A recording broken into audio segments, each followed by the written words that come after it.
Hello everyone, welcome to JRF prep Adda 24/7। मेरा नाम है Jay Yadav, your UG senior political science mate. ये सेशन काफी इंपॉर्टेंट होने वाला है उन स्टूडेंट्स के लिए जो जून 2026 में अपियर होने वाले हैं। अभी तक फॉर्म नहीं फिल किया है, सोच रहे हैं फॉर्म फिल करने का, तो क्या इस बार कुछ चेंजेस हैं, या फिर जब आप सोच रहे हैं कि नेक्स्ट साइकिल जो दिसंबर 26 की साइकिल है, जब आप उसमें अपियर करेंगे तो क्या तब तक कुछ बदलाव आपको देखने मिल सकता है, क्योंकि इस बार ऑलरेडी 3 बड़े चेंजेस आपको एप्लीकेशन फॉर्म में देखने मिले हैं, जिनके बारे में भी आपको बताऊंगी। ओके, तो सेशन को कंप्लीटली देखना, समझना कि क्या क्या चेंजेस हुए हैं सिलेबस में या एग्जाम पैटर्न में। ये जो भी आपको यहाँ पे पॉइंट्स दिख रहे हैं उन पर हम चर्चा करने वाले हैं। देखिए, if we talk about syllabus, कि सिलेबस में क्या कुछ बदलाव आया है, तो अगर हम डायरेक्ट चेंज की बात करें तो डायरेक्ट चेंज में तो कोई बदलाव नहीं आया है। 2024 से ये बोला जा रहा था कि सिलेबस में आपको चेंजेस देखने मिल सकते हैं, बट एज ऑफ नाउ कोई भी चेंजेस देखने नहीं मिला है। बट हाँ, अगर आपका जो higher education commission of India take over कर लेता है यूजीसी को, जो बात चल रही है, तो आपको आपके सिलेबस में चेंजेस देखने मिल सकते हैं। तो सिलेबस में डायरेक्ट कोई चेंज नहीं है, बट अगर हम बात करें एग्जाम पैटर्न की, जिस हिसाब से आपका अगर हम बात करें क्वेश्चन पेपर की, तो क्वेश्चन का जो लेवल है उसमें जरूर बदलाव आए हैं, क्योंकि और भी ज्यादा फैक्चुअल कर दिए हैं आपके क्वेश्चंस। जो आपके क्वेश्चंस का लेवल है वो और भी ज्यादा फैक्चुअल कर दिया है। जैसे कि इस बार आपको डायरेक्ट बहुत डेट्स स्पेसिफिकली बहुत मतलब ऐसे पूछा था कि बिल्कुल एग्जैक्ट डेट आपको बताना था। इसके अलावा थिंकर्स की लाइफ से जुड़ी कुछ ऐसे इंपॉर्टेंट इवेंट्स से जुड़े डायरेक्ट फैक्ट्स आए थे। तो फैक्चुअल पहले भी पूछता था यूजीसी, बट आपकी लास्ट साइकिल में जो फैक्ट्स का लेवल है वो और भी ज्यादा डेप्थ में देखा गया। तो हो सकता है कि इस बार भी आपसे फैक्ट्स इतने ही ज्यादा मतलब प्रिसाइजली सटीक डेट वगैरह पूछे, बट क्या कंसेप्ट आपको देखने के लिए नहीं मिलेंगे इस एग्जाम में। तो मैं आपको बता दूं, आपके दिसंबर 2025 वाली साइकिल में आपको जो रीजन आदर्शन वाले जो क्वेश्चन है, आदर्शन रीजन वाले जो क्वेश्चन है, वो आपको देखने मिले थे।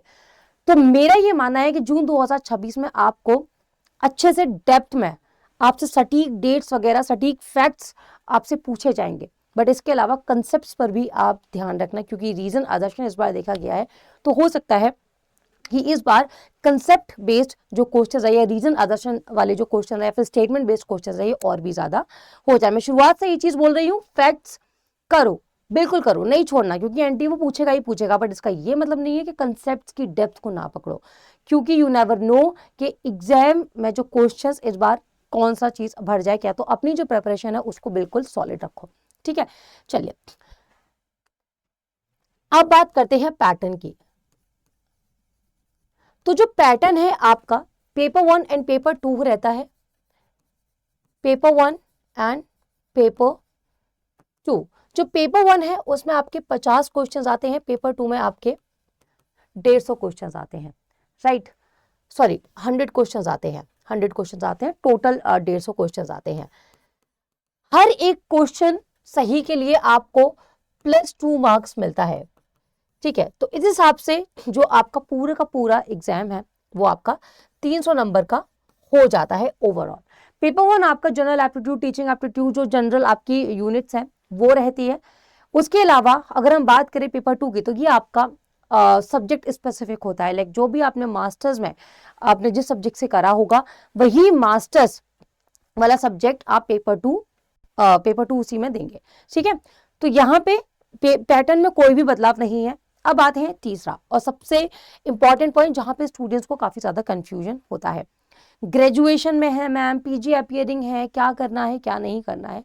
तो देखिए, अभी कुछ टाइम पहले यूजीसी ने एक रूल निकाला था, एनटीए ने, कि जो ऐसे स्टूडेंट्स हैं जिनका ग्रेजुएशन 4 साल का है, तो वो यूजीसी के लिए एलिजिबल है, सिर्फ 4 साल वाले ग्रेजुएशन के लिए। बट अगर हम बात करें पीजी अपियरिंग के लिए, या फिर अगर हम बात करें 3 साल की ग्रेजुएशन के लिए, कि अगर आपका जो ग्रेजुएशन है वो 3 साल का है, तो आप एलिजिबल नहीं है, ठीक है। आ जाइए अब मास्टर्स पे। अगर आप मास्टर्स के फर्स्ट ईयर में है, अगर आप मास्टर के फर्स्ट ईयर में है, तो आप अपीयर कर सकते हैं एग्जाम में, आप देने जा सकते हैं, बट आप एलिजिबल नहीं होंगे,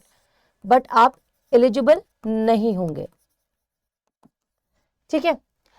क्या आप सेकेंड ईयर में हैं तो सेकेंड ईयर में आप अपीयर तो कर ही सकते हैं, बट इसके अलावा आप एलिजिबल भी होते हैं। तो बस अगर आप मास्टर्स में हैं तो आप देखो, एग्जाम देने को तो कोई आपको मना नहीं कर रहा, बिल्कुल एग्जाम देने जाओ, ठीक है। एक प्रैक्टिस बहुत जरूरी है, एक फाइनल जो आप अपना अटेम्प्ट दे रहे हैं उससे पहले थोड़ा बहुत आपका वो एग्जाम फियर निकालने के लिए उस एनवायरनमेंट से आप मतलब एक तरीके से कंफर्टेबल हो जाए, उसके लिए आप एग्जाम में अपीयर हो, कोई बात नहीं है। चाहे आप मास्टर्स में हो, चाहे ग्रेजुएशन की लास्ट ईयर में हो, चाहे आप मतलब कहीं कुछ भी अपना डिग्री कर रहे हो, बट जो आप एलिजिबल होंगे वो आप सेकेंड ईयर या फिर मास्टर्स के पास करने पर होंगे, ठीक है। उसके अलावा अगर हम बात करें स्पेसिफिकली और एलिजिबिलिटी की कि आपके कितने परसेंटेज होने चाहिए, तो अगर हम बात करें जनरल कैटेगरी की, ऐसे स्टूडेंट्स जो जनरल कैटेगरी से बिलोंग करते हैं, उनके लिए जो एलिजिबिलिटी है वो 55% रहती है। 55% आपके मास्टर्स में मार्क्स होने ही होने चाहिए। जैसे कि मान लीजिए आप लास्ट ईयर में हैं, आपने अभी आपका फाइनल रिजल्ट नहीं आया है, आप एग्जाम देने गए हैं, बट जब आप एलिजिबल हो गए हैं, आपका यूजीसी नेट निकल गया है, पर बाद में जब आपका रिजल्ट आता है मास्टर्स में तो आपका 55% नहीं बनता है, तो उस केस में आप क्वालिफाई नहीं माने जाएंगे, राइट। और अगर बात करें बाकी सारे कैटेगरीज की, ओबीसी, जनरल, जो भी वो कैटेगरी जो कि रिजर्वेशन जो सेंट्रल रिजर्वेशन लिस्ट में आती हैं, ठीक है, ओबीसी, एससी, एसटी एंड बाकी सारे, उनके लिए 5% का 5% का रियायत है, तो उनके लिए मास्टर्स में 50% होना चाहिए।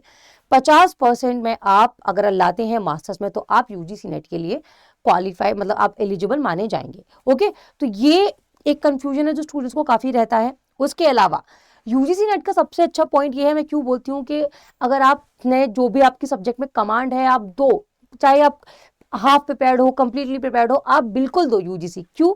क्योंकि आपकी यूजीसी में जो नेगेटिव मार्किंग है वो अभी तक नहीं आई है, नो, नेगेटिव मार्किंग नहीं आई है। बट हाँ, अगर आपका higher education commission of India UGC को रिप्लेस कर देता है तो आपको नेगेटिव मार्किंग में भी चेंजेस देखने मिल सकते हैं, राइट।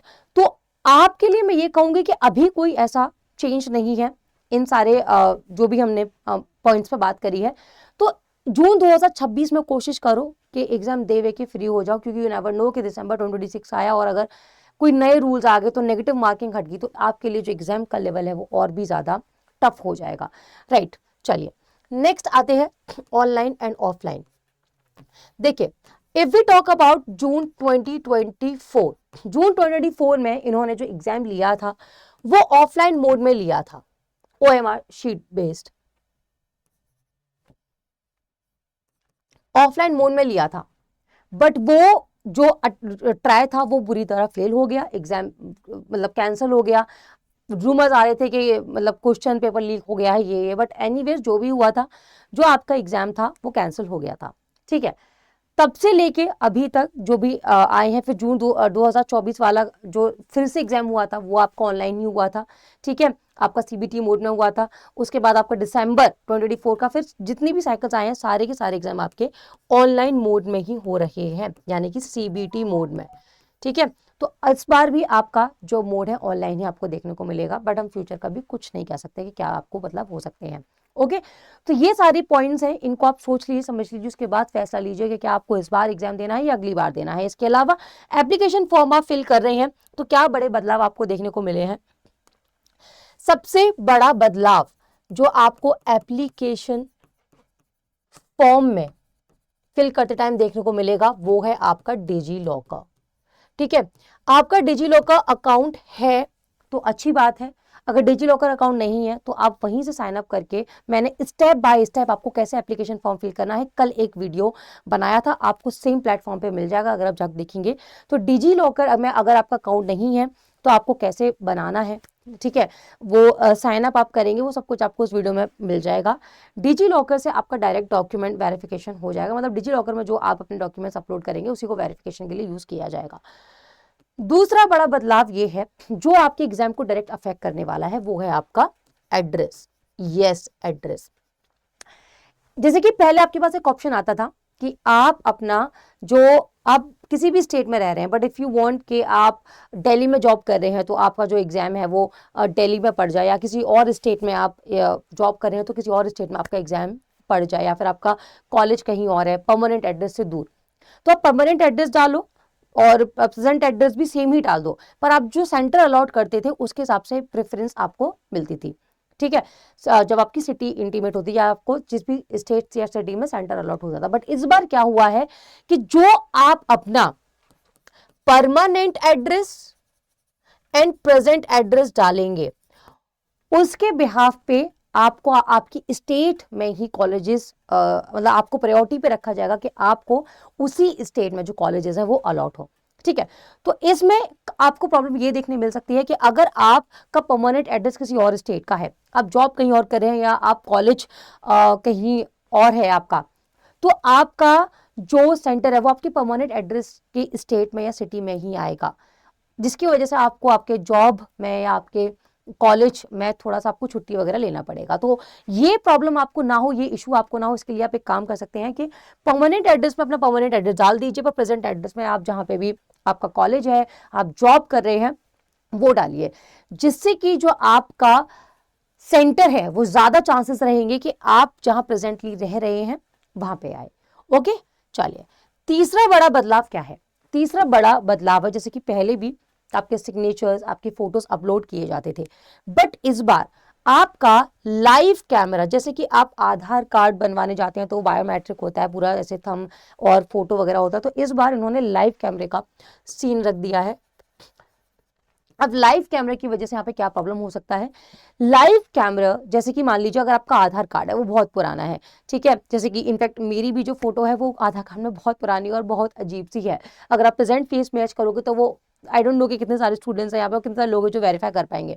तो वही सेम इशू आपको यहाँ पे देखने मिल सकता है कि अगर आपका आधार कार्ड में बहुत पुराना फोटो आप खुद नहीं पहचान पा रहे हो और लाइव कैमरा में जो आपका फोटो आ रहा है, जो फेस आ रहा है वो डिफरेंट आ रहा है, राइट, तो ऐसे में हो सकता है कि वो जो एप्लीकेशन आपकी फर्दर प्रोसीड ना हो। तो अभी आपके पास चांस है, अभी क्या सिर्फ अभी जो 20 में डेट है, लास्ट डेट एप्लीकेशन फॉर्म की, आपके पास सफिशिएंट टाइम है, तो अगर आपको अपना फोटो चेंज करवाना है तो करवा लीजिए, क्योंकि जो लाइव कैमरे से अगर मैच नहीं हुआ आधार कार्ड का फोटो तो वो प्रॉब्लम क्रिएट करेगा। ओके, बट इसके अलावा ऐसा नहीं है कि आपको पासपोर्ट साइज फोटो अपलोड नहीं करना है, सिग्नेचर अपलोड नहीं करना है, वो भी आपको आगे करना पड़ेगा जैसे आप एप्लीकेशन में आगे बढ़ेंगे, बट लाइव कैमरे में आपका फेस जो वेरिफिकेशन है या डिटेक्शन जो भी है वो होगा ही होगा। ओके, तो बस ये सारी इंफॉर्मेशन आपके लिए आज मुझे देना था, जिससे कि जो आपके दिमाग में क्लैरिटी है वो बन जाए पूरे का पूरे एक ही वीडियो में। ओके, बाकी इसके अलावा अगर आप जून 2026 पॉलिटिकल साइंस पेपर 2 अभी तक आप कॉन्फिडेंट नहीं है, आपको लगता है कि यू डोंट नो कि आपने सफिशिएंट पढ़ाई की है या नहीं की, सफिशिएंट डेप्थ फैक्ट्स पकड़े हैं या नहीं पकड़े, तो ये सब चीजें अगर आप इन सब चीजों को लेकर अभी भी आप कंफ्यूज हैं तो उसके लिए आपके बैच में जो एनरोलमेंट्स हैं अभी भी एक्टिव है, फटाफट से जाओ।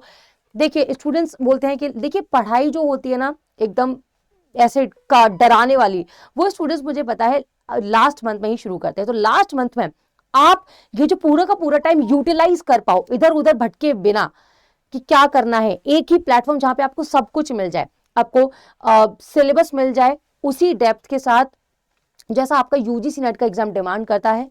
ठीक है, सेकंड है वही पीवाईक्यूज, वही प्रैक्टिस वगैरह जो आपको आपके जेआरएफ के और भी करीब लेके जाएगी, तो उसके लिए आप बैच में एनरोल कर लेना।